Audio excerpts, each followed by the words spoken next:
Welcome back. In this video, we're going to fix a hem. So I've taken the sample, my sample fabric, and I've folded it so that it kind of looks like a hem that might be in the bottom of slacks or your skirt, something like that. When a hem comes unstitched, sometimes the whole entire thing comes unstitched because of the way the machine works. A professional machine kind of loops the thread when it makes a hem. And that can be really, really annoying. If you see your hem starting to come out, if you can catch the end of the thread that's pulling out, and instead of pulling on it, which will pull the rest of the hem out, tie a knot in it.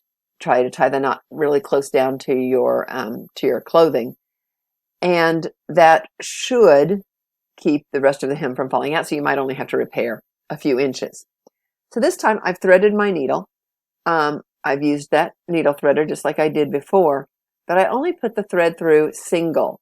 So, and I'm not going to double my thread this time. I'm actually going to leave a short tail. So this tail is kind of short over here on this side, and this side is much, much longer. I'm going to tie my knot in the end of the long side. So I wrap it around my two fingers. I pull one finger out, push my thumb through the loop that I made, tuck the end of the thread back through that loop with my finger, and then I start to pull. Oops, and I pulled it out. So I'm going to try again. Wrap around my fingers, make that loop, push the end of the thread through that loop, and I want to push that knot all the way down to the end of my thread. Now, because it's only one thickness of thread, it's not a very big knot. So I'm going to actually wrap it and do it again a couple of times. Even I just twisted the loose end of the thread in there a couple of times so that I can make a little bit sturdier of a knot. You can't even see it on this video. I don't think even if I hold it way, way up here, maybe you can see the knot. Okay, so the purpose of a hem is to not show when we're sewing that hem. We don't want big stitches showing on the back side of or the front side of our pants. So I'm going to try to take little tiny stitches on the part of the fabric that would be seen, you know, on the outside of your pants. So in my sample, this part is the inside of my pants, and over here is the outside of my pants. This would be the good side of my pants because the hem, of course, is folded up to the inside.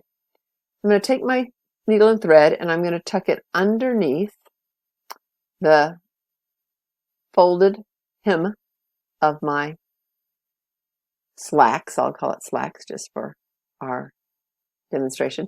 And I've gently pulled it so that the knot is on the inside, in between the folded hem and the rest of my slacks.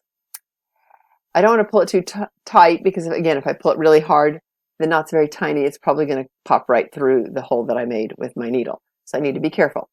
So now I want to take my thread, my needle, and I'm going to take a teeny tiny little stitch in my slack fabric, not catching the folded hem that where I've got my knot. You can see my knot the way I've got it opened up here to the video. So I've taken a little teeny tiny stitch. You might right there be able to even see the needle coming through.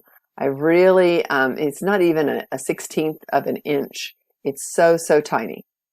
Now, because I'm using only one thickness of thread and it's a little bit loose, I need to just kind of, again, watch my stitching and be careful while I'm stitching so that I don't tie a knot in my thread while I'm actually doing the stitching. Okay, so I've made my little stitch.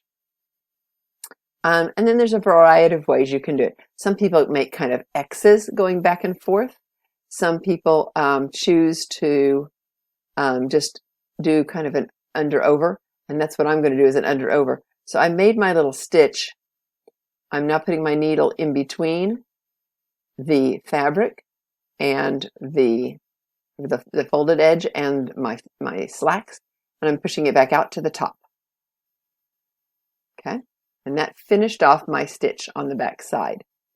I'm going to now I'm going to take another little stitch and I'm stitching it back towards myself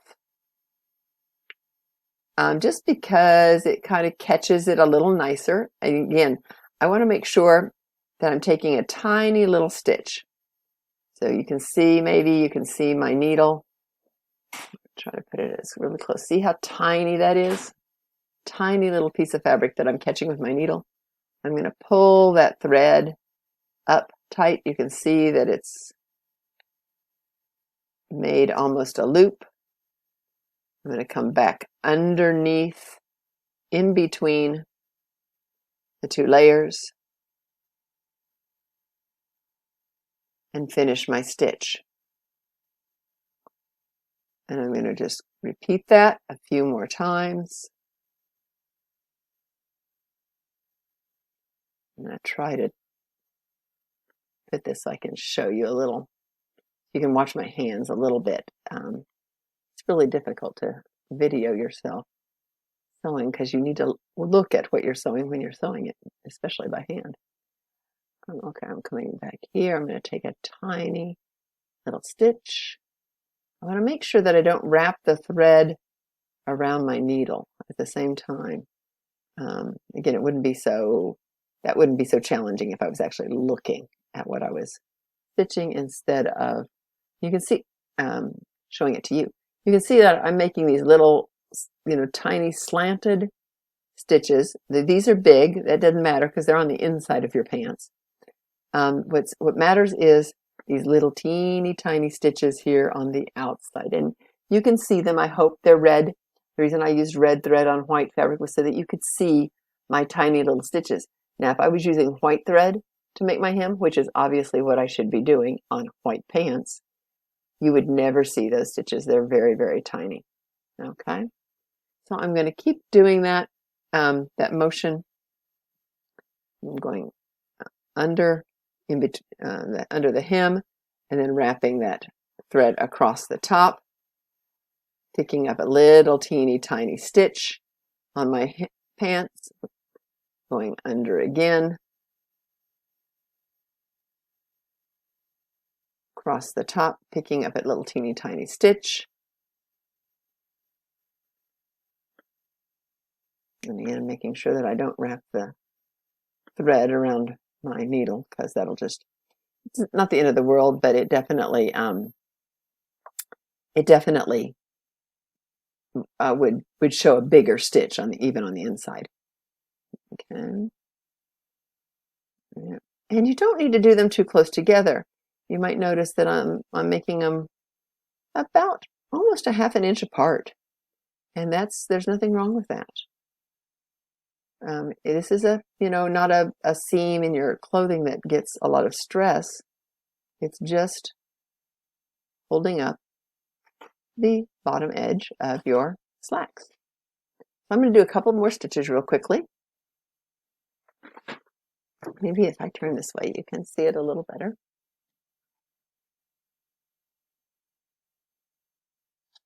And then I'm going to show you how I would finish it off.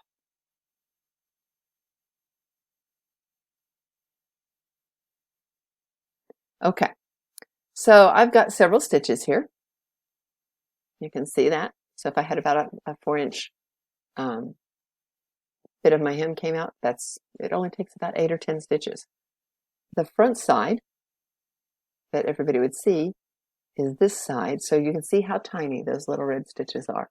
And again, if you were, if you want to pick a color of thread that's very, very close to the color of your garment. So now we need to tie off the end of the stitching. Okay, so I'm just going to loop my needle underneath, slide my needle underneath one of those diagonal stitches and pull my thread through, but not all the way. I'm going to make a loop, just kind of like I did when I was tying my knot on my button. And I'm going to pull the needle through that loop and makes a slide knot. So slide my needle underneath one of the stitches. It forms a loop. You can see that loop forming right there.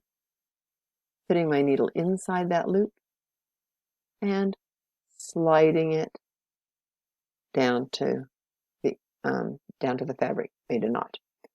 And take my little scissors, cut it off nice and close. And there's our hem.